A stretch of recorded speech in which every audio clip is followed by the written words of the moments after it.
¿Cómo sería, cómo era ese poema?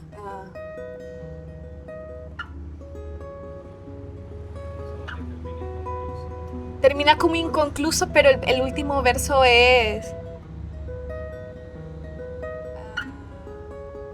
Dejaremos de tirar las piedras. Algo así. Habría que sembrar girasoles, no solo por poesía. La caverna está... Voy a buscarlo. Bueno, sí, tengo que buscarlo porque tengo que mencionar ese verso. Lo siento.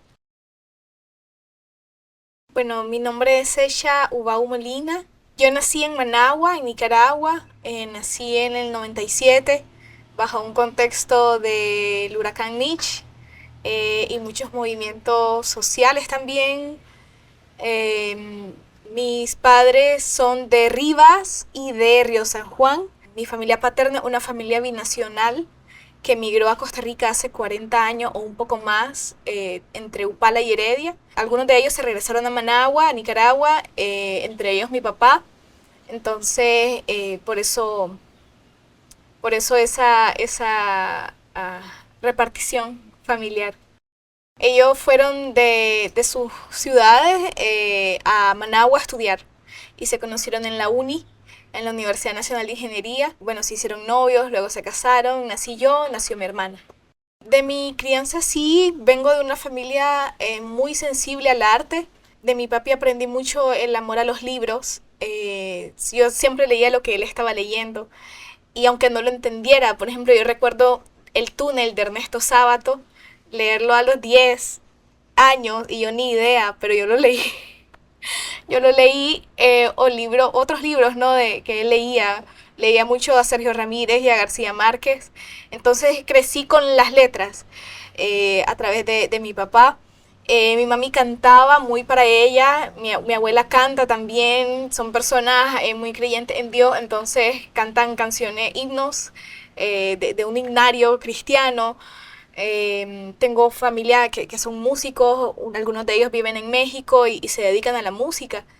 Entonces, muy sensible al arte, tal cual. Quizá en casa no miraba como alguien con guitarra o alguien cantando todo el tiempo, pero sí como que se me inculcó mucho esa sensibilidad y de mucha música nacional, además, como de consumir y de escuchar mucho lo hecho en Nicaragua.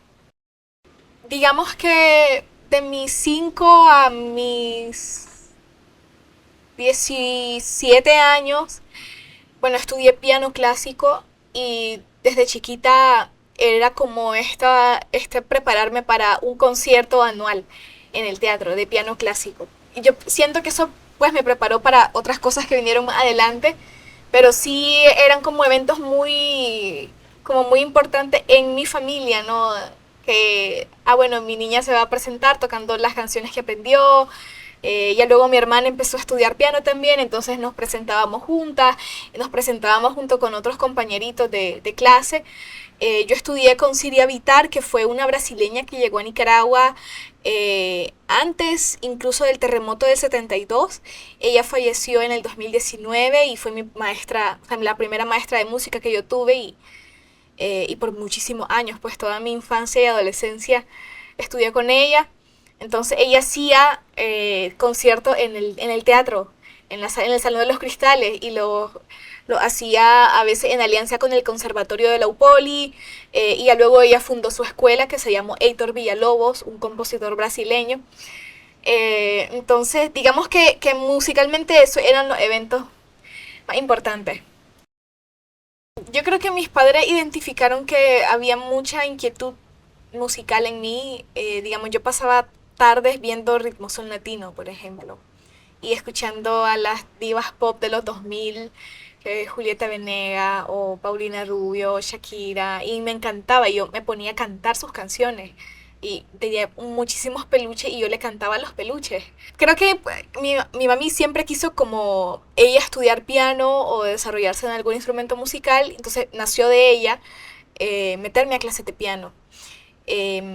Y yo realmente quería estudiar guitarra, pero no tenía tampoco como muy claro cómo ni qué específicamente.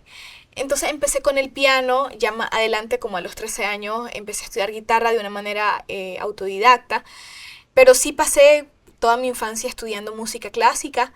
Eso quería comentar también que en el colegio donde estudié, ellos llevaban muchos artistas nicaragüenses, entonces recuerdo mucho, por ejemplo, estar en el colegio y ver a Katia Cardenal cantando. Una vez vi a Salvador, pero yo estaba muy pequeña y yo creo que ya fue como en los últimos años de vida de Salvador. Entonces había también como no, inculcaban mucho la música nacional en el colegio. Era el Colegio Centroamérica. Entonces también los jesuitas eran muy amigos de la cultura. Y eso impactó mucho en mí porque también era tener acceso a conciertos que tal vez no era como tan posible que yo asistiera por la hora, por ser menor de edad, por, no sé, los lugares donde podían tocar, etcétera. Pero sí me desarrollé en el piano clásico, luego empecé a escribir poemas como a los 13 y cuando empecé con la guitarra, bueno, lo primero que yo hice fue tocar canciones de Guardabarranco. Entonces en secundaria, que ya estaba un poco más grande, las profesoras me decían, bueno, ahora vamos a tener la semana de la naturaleza y va a ir a todas las aulas a cantar las canciones ecológicas de Guardabarranco y yo iba. Entonces empecé así, cantando en el colegio.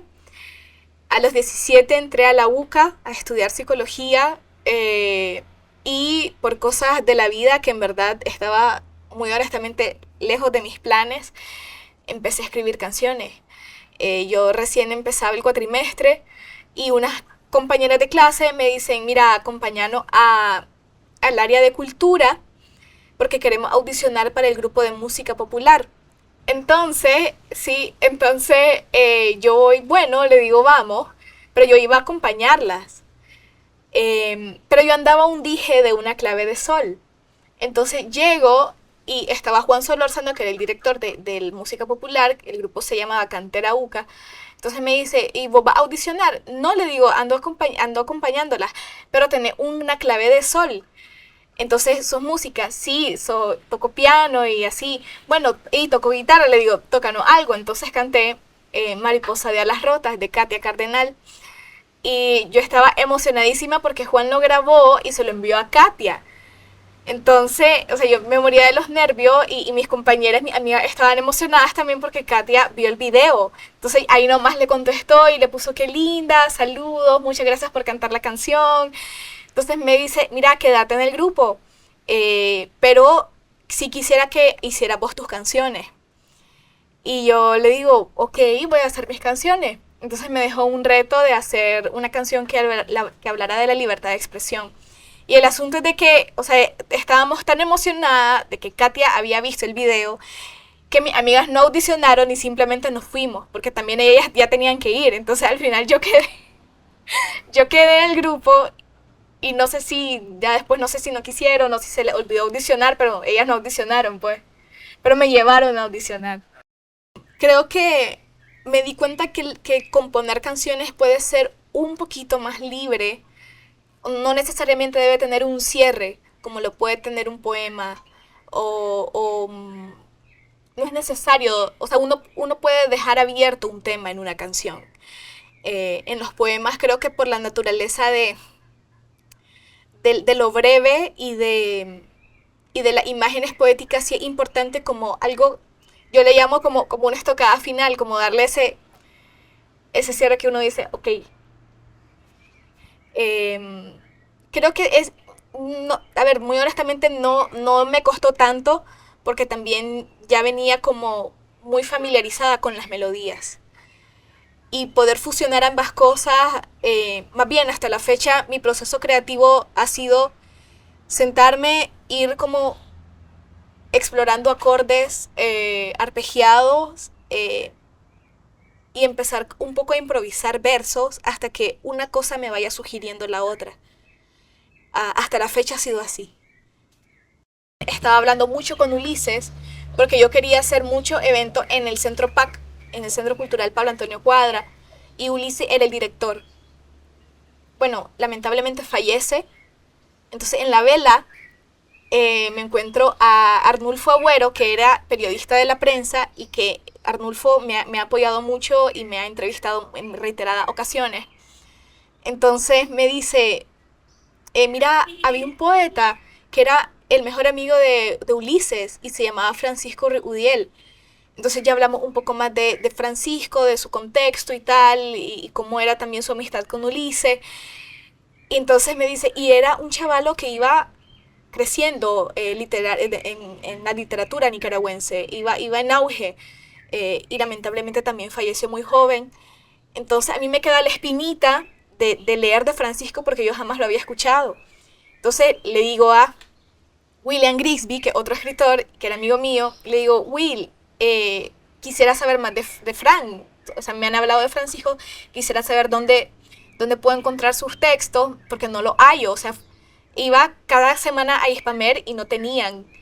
Y también preguntaba de otras personas y no habían libros. Entonces pasan los meses y un día me dice William, mira, me dijeron del Centro Nicaragüense de Escritores de que tienen uno de los primeros libros de Frank, que es Alguien me ve llorar en un sueño. Y casi que lo están regalando. Entonces fui y en efecto era el único y el último ejemplar. Entonces, bueno, me encantó la literatura y la poesía de Francisco. Investigué más y di con un video que sus amigos le hicieron en homenaje, que se llamaba, era el nombre de su poema, Habría que sembrar girasoles, y sus amigos le hicieron un video precioso en las calles con música de Momotombo, y ellos pintaron y pegaron girasoles gigantes de papel en los muros, en homenaje a Frank. Entonces, o sea, yo me quedé con la boca abierta porque primero el poema era preciosísimo y segundo el video era hermoso, era un homenaje precioso. Entonces al final estaban todos sus amigos. Entonces yo dije, este tipo era súper querido, lo querían muchísimo. Y luego vi más videos de homenajes póstumos a él en el Centro Cultural de España. Me doy cuenta lo querido que era Frank y me impacta mucho lo sensible de su fallecimiento, pues. Pero claro, paralelamente a eso, yo también estaba atravesando un periodo de depresión. O sea, yo tenía 20 años y estaba en un proceso muy fuerte de terapia semanal porque estaba encaminándome a una depresión profunda. Entonces di con este poema de los girasoles y eso para mí fue como un cable a tierra, pues como un llamado muy grande de hacerme cargo de mí y de hacerme responsable de eso que estaba pasando, pues de en verdad tomarme muy en serio el proceso terapéutico. Porque además, o sea, el poema lo que te dice es que hay esperanza en la vida. Y ya después de conocer la historia de Frank y todo lo que pasó, no te puedo describir lo que a mí me impactó ese poema. Entonces yo quise también, digo yo, un poco a la brava, sumarme a ese homenaje porque jamás conocí a Francisco y solo, o sea, lo conocí a través de sus amigos, que además son personas también maravillosas. Entonces quise sumarme a ese homenaje y yo quería que fuera algo sublime, algo como triunfal además. Y muy poco he compuesto con el piano, a pesar de que es mi instrumento principal. Entonces me senté un día muy de mañanita a darle forma al poema y a ponerle música o sea, muy honestamente te digo, fue algo que fluyó como de una forma muy natural y lo pienso y se me pone la piel chinita porque fue muy especial musicalizar ese poema. O sea, yo lo que quería era que la música pudiera transmitir eh, increyendo, o sea, la tristeza inicial del poema. Aprenderemos a dar abrazo a las piernas antes de arrojarla al sol. O sea, venir de lo más crudo, de la tristeza, y esta frase de abrazarle a las piedras antes de tirarla al sol, o sea, es muy fuerte. Y por eso también quise como incluir una parte final instrumental que justo está basada en escalas melódicas que son como colores musicales muy vívidos, como muy dreaming, como muy de mucha euforia. Y así. Así también pues nació musicalizar el poema, pero además visibilizar la obra de Francisco, porque mucha gente de mi generación no sabía quién era Francisco, no sabía que existió y no sabía de su obra. Yo me doy cuenta, o mejor dicho, empieza este viaje de darme cuenta que es lo que yo quiero cuando me voy de Nicaragua. Venía de trabajar con un equipo de trabajo, valga la redundancia, tenía una banda, tenía un manager, un productor musical. eh, por diferentes motivos dejamos de trabajar y yo me fui del país. Entonces me veo en Costa Rica a los 20 años, sola. Sí fui donde familia, pero en general estaba sola. Y con el único, o sea, la única certeza era continuar mi carrera artística y ver qué podía yo, de qué podía nutrirme acá. Tenía un amigo artista costarricense, Wilson Arroyo, que Wilson me invitó a todo. O sea, me invitó a todos los eventos, en la UCR, en la UNA, en el teatro de Alajuela, porque él es alajuelense. Me invitaba a tocar con él. O sea, Will me dio su mano y me ayudó muchísimo a darme a conocer acá. Yo nunca pensé ni llamarme folclorista, ni llamarme una artista pop, ni llamarme incluso una cantautora. Ya después empecé como a apropiarme del término cantautora, una persona que hace y canta sus canciones. Pero salir de Nicaragua a mí me abrió la perspectiva de la vida y de la música, porque no solo fue venir a Costa Rica, sino que, o sea, yo vengo a Costa Rica y yo ya tenía una invitación para ir justamente a Brasil, a Belo Horizonte, que además eso fue impactante para mí porque primero nunca había estado en Sudamérica y segundo era ir a la tierra de mi maestra de música. Ella nació en Minas Gerais y había un festival de cantautores en Minas Gerais y yo fui en septiembre del 2018. Pero fue un festival donde habían artistas de Perú, de Colombia, y yo, o sea, yo estaba con los ojos, que esto decía yo, o sea, este es Latinoamérica. Y ese festival a mí me marcó mucho y también conocer cómo se hace la música en Brasil y cómo la recibe el público, además de que increíble. Cuál es la propuesta de estos cantautores colombianos, por ejemplo. Eh, cuál es la música de Colombia más allá de la cumbia comercial que yo podía conocer, ¿no? Entonces, hubo muchos viajes en esos años, entre 2018 y 2019, hasta que llegué a Guatemala en el 2018 y yo dije, ok, ya, entonces estoy conociendo Centroamérica, porque además, o sea, Costa Rica y Nicaragua, pues, digamos, había viajado 2 veces quizá a Costa Rica antes de irme a vivir ahí, pero no conocía Centroamérica y no tenía una conciencia de que no solo vivía en Nicaragua, sino que habitaba una región.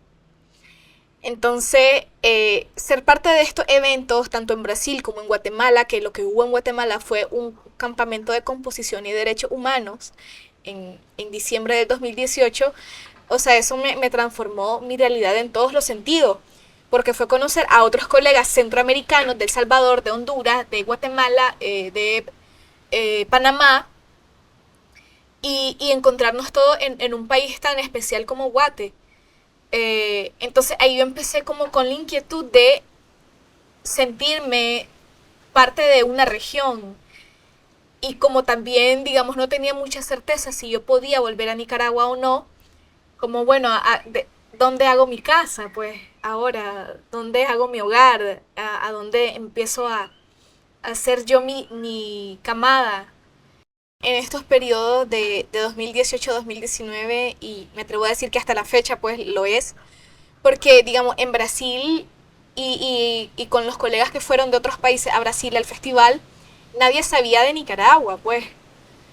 Pero es que además, no solo, o sea, quien llega de Nicaragua, una chica que recién empieza, o sea, yo estaba empezando, no tenía como una trayectoria muy grande, ¿no? Y tenía mis canciones y el 6x8, mi son Nica, que de hecho me dicen en Brasil, qué linda esa chacarera. Y yo, ¿cuál chacarera? Y yo, ¿qué será una chacarera? Decía yo. Porque había una cantautora argentina, muy linda esa chacarera. Y le digo, ¿qué es una chacarera? ¿Eso que está haciendo? El 6x8 en la guitarra. No, le digo, eso se llama sonica. Pero es que en Argentina es una chacarera. Entonces ya me enseñó ella cómo toca la chacarera y yo, ok, sí es el mismo 6x8, como lo puede ser el tambito aquí en Costa Rica, y otro ritmo también en Colombia, pero el rasgueo es diferente. Entonces ahí yo sentí Entonces sí, en verdad es diferente. Pero es que además también está acompañado de letras de un contexto de Centroamérica que además no es tan visible. O sea, a- en cuanto a música o hablando de una industria musical, siempre se ha tenido en cuenta México y Colombia, pero no lo que une el norte con el sur, que esta región. Entonces sí sentí como una responsabilidad de poder contextualizar no solo de Nicaragua, sino de hacer visible una región, de que existen otros países más allá de Panamá y Costa Rica, donde también se hace música y tienen características muy propias.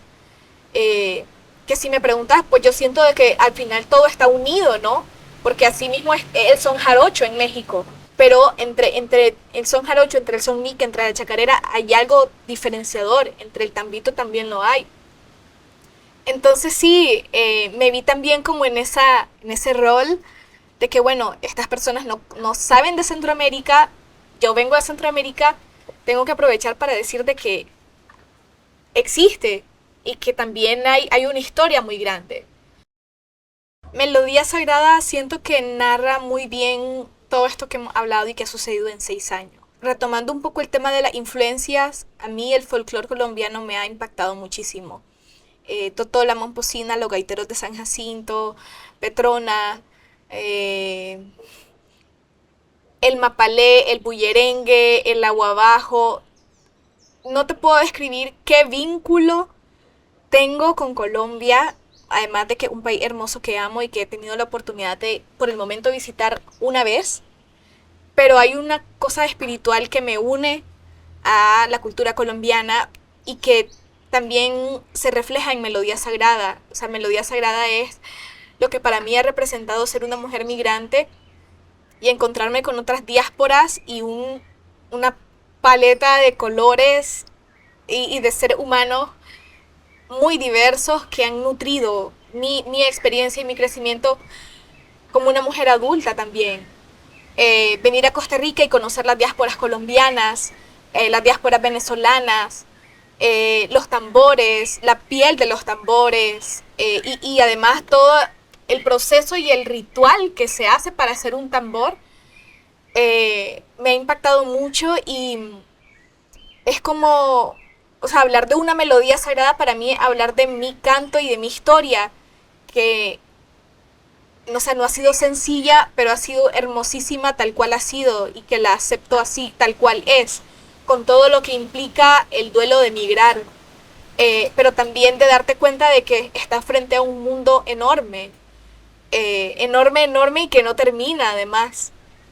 Porque en cada persona que encuentra hay una historia diferente. Cada persona que se ha cruzado en mi vida ha sido un universo muy grande, pues, por descubrir y por aprender.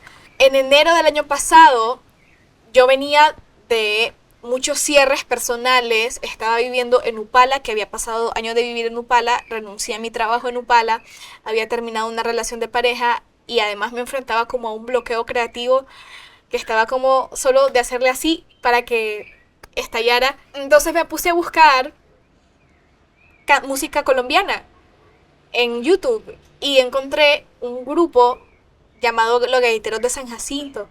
Entonces hay una canción llamada Campo Alegre, que además es un video súper sencillo y precioso, que dice, yo me voy, yo me voy, yo me voy pa' Campo Alegre.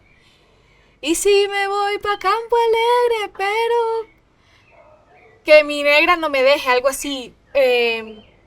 Entonces a mí se me salen las lágrimas porque yo solo pienso en Nicaragua y no sé, no te puedo describir lo que yo sentí escuchando Campo Alegre, pero es solo ver el video, ver que además son adultos mayores cantando de su campo, de su tierra, que no se quieren ir, pero bueno, se pueden ir, pero si se van con ellos su vaquita, y si se va con ellos su esposa, y si se va con él su gente y sus gaitas.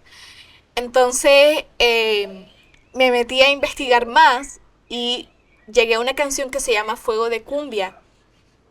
Entonces yo decía, ¿por qué esta cumbia duele tanto? ¿Por qué esta cumbia, que además es imposible no bailarla, o sea, a mí me llega a mi corazón y me duele escucharla. Y la letra era un fuego de sangre pura que con lamento se canta. Entonces, el verso de con lamento se canta, yo entendí, ok, aquí hay un contexto histórico que no tiene quizás mucho que ver conmigo. Y leyendo, bueno, claro, o sea, estos ritmos vienen de las personas esclavizadas en Colombia. O sea, el bullerengue se baila un poco como arrastrando los pies, porque así los esclavos arrastraban sus pies con las cadenas. Y era su forma, un poco similar a lo que pasó con el blues. Era su forma de manifestarse y de procesar el dolor. Y yo digo, ¿cómo esta cultura, cómo esta historia de la cumbia no se conoce? Y solo escuchamos lo que es, pues, comercial hasta ahora, que no está mal. Es solo que la historia es mucho más profunda que lo que vemos. Y yo dije, yo quiero hacer algo que transmita como este duelito que ando cargando, pero que no sea precisamente un lamento, porque no quiero continuar lamentándome de todo. O sea, hay cosas en mi vida que han sido muy complejas y que mis procesos terapéuticos me han ayudado como a aceptar y a hacer las paces con eso. O sea, no tengo que quedarme solo en el lamento. Entonces, por eso Melodía Sagrada empieza, esto no es un lamento, es melodía sagrada que traigo de tierra adentro. O sea, esto no lo inventé yo, no es mío y tiene una raíz mucho más grande mucho más extensa que mi propio contexto, pues, de raíces colombianas. Cuando mi canto duerme, yo le prendo una velita a San Jacinto Gaitero. Paréntesis, San Jacinto Gaitero no existe. Son los gaiteros de San Jacinto, que cuando yo los escuché por primera vez, o sea, a mí este bloqueo creativo desapareció. O sea, yo hice como 4 canciones más después de Melodía Sagrada, investigando de los gaiteros de San Jacinto y la música colombiana y conociendo a otros folcloristas. Entonces, para mí, los gaiteros de San Jacinto fueron como mis santos a los que yo acudí, les puse la velita, por favor ayúdenme a seguir componiendo, por favor necesito inspiración o al menos necesito algo que me aterrice, que me haga procesar a través de la música todo esto que he venido viviendo. Entonces, por eso hablo de San Jacinto Gaitero, para que me reviva mi canto, porque si no canto me muero. Y claro, luego tratando de seguir un poco la estructura de el bullerengue, que siempre tiene como un coro sencillito pero pegajoso y versos también muy breves. Esto no es un lamento, es melodía sagrada que traigo de tierra adentro, de raíces colombianas. Yo vine de muchos vientres, de mujeres que silenciaron. Y el tema de los vientres, o sea, fue algo que yo entendí en un proceso terapéutico abordando mi linaje femenino, mi linaje materno, de que yo ya estaba recibiendo toda la información de mi familia cuando incluso mi madre estaba en el vientre de mi abuela, que yo era un huevito en el vientre de mi madre y mi madre estaba en el vientre de mi abuela. O sea, ni siquiera existía, ni siquiera yo era proyecto de vida de alguien y yo ya estaba recibiendo toda esta información transgeneracional, que además ya estaba marcada por la migración, porque ya mi familia, ya había historias de migración en mi familia, tanto materna como paterna. Entonces, bueno, también fue una manera de decir en ese verso mi experiencia como mujer migrante, o sea, no igual a, o sea, no se puede ver de la misma manera de una persona que hombre inmigra, ¿no? Hay otras cosas que nos atraviesan. Puede sonar un poco feo y me siento como, como raro haciendo esa comparación, ¿no? Pero las experiencias de una mujer migrante son distintas. Hay otro contexto, y que un contexto patriarcal. Entonces, eh, yo vine de muchos vientres, mujeres que silenciaron, que me heredaron sentimiento que en mí se sigue gestando. Yo creo que ahí yo también concluyo mi propio proyecto de vida y lo que yo quiero hacer con la música, porque hay un sentimiento, hay una herida, hay un lamento que yo ya no quiero que siga siendo lamento y que la música me ha dado la oportunidad de volverlo en esperanza, ¿no? Por eso también, y yo creo que por ahí puede ir esta afinidad tan grande con el folclore colombiano, cómo convertir el lamento en canto. Las mujeres de mi tierra, una canción que yo le escribí a mi abuelita. Estábamos su casa de las últimas navidades que pasé con ella en 2015 y estábamos todas las mujeres de la familia reunidas en la cocina. Ella nos estaba contando su historia de juventud y todo lo que sucedió durante la guerra y cómo las cosas que ella tuvo que hacer para proteger a mi mamá y a mis tíos de la guerra. Porque además en Rivas la guerra era muy fuerte. Entonces, digamos, ellos dormían en el piso, pero rodeados de alambres de púas para que bloqueara la entrada de las balas. Entonces, yo digo, como una mujer que, con 8 hijos, que también su esposo, mi abuelo, viajaba mucho y se enfrentaba también al peligro de perder la vida durante la guerra, o sea, el peso emocional de mantener vivo a 8 hijos. Y además ver cómo generar dinero, porque además también, o sea, la historia de las mujeres de mi vida está marcada por la pobreza. Y yo creo que o sea, el logro generacional de mi madre y de muchas de ellas ha sido ser independientes económicamente. Entonces quise hacer esta canción en homenaje a mi abuela. Muy honestamente no me imaginé que iba a tener una repercusión tan grande como la que ha tenido y que además le iba a llegar a tantas mujeres. O sea, yo vi en mi abuela a la mujer nicaragüense, ¿sabes? La que tiene los brazos gruesos, muy grueso y que va con un delantal a vender cajeta. Y que además tiene muchos hijos y mucho dolor y muchas dudas y mucha incertidumbre. Pero como decimos, es pencona. Y ahí está. Y, y hace hasta lo imposible para estar de pie. Y además una mujer campesina, una mujer rural.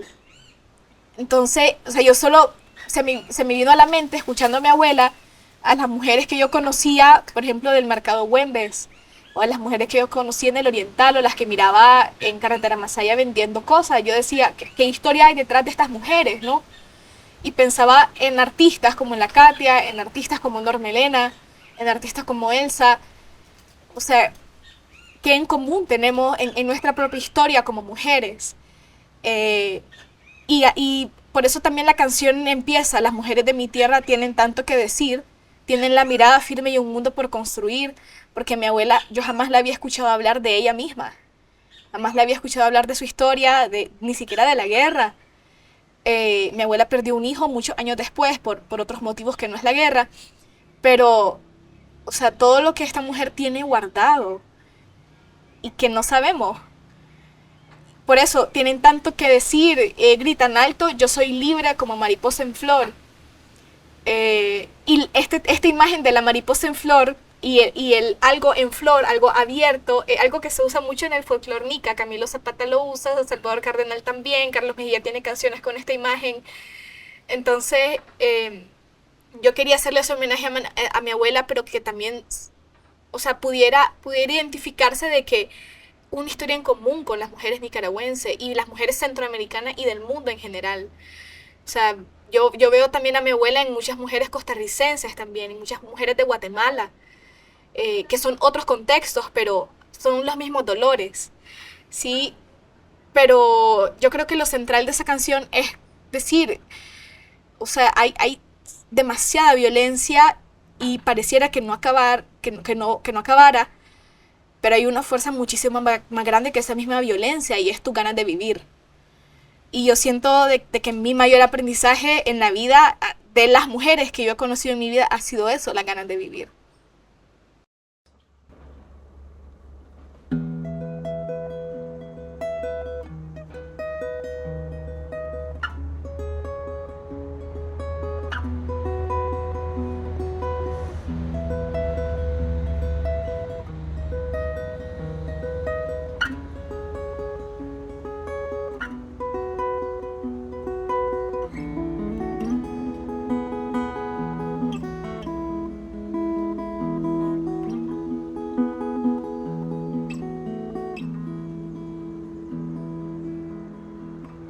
Las mujeres de mi tierra tienen tanto que decir, tienen la mirada firme y un mundo por construir. Llevan en su pelo largo un pañuelo y una flor, y en sus manos van cargando cajetas de zapollón. Hay una risa de niña una cara silvestre que juega en la montaña donde siembran la paz.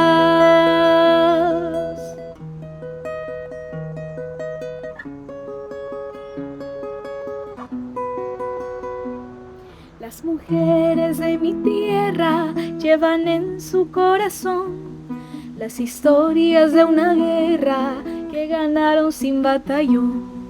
Y se saben los secretos de la luna con el sol para luego compartirlos con los nietos que tienen hoy. Ay, han vivido de pie entre tormentas luchando por su lugar en la tierra sin miedo y para triunfar.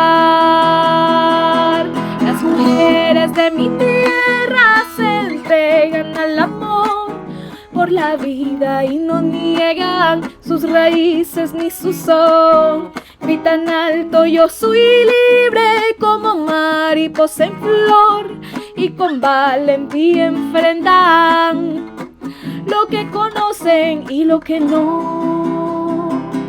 Las mujeres de mi tierra se entregan al amor por la vida y no niegan sus raíces ni su son. Gritan alto: yo soy libre como mariposa en flor, y con valentía enfrentan lo que conocen y lo que no.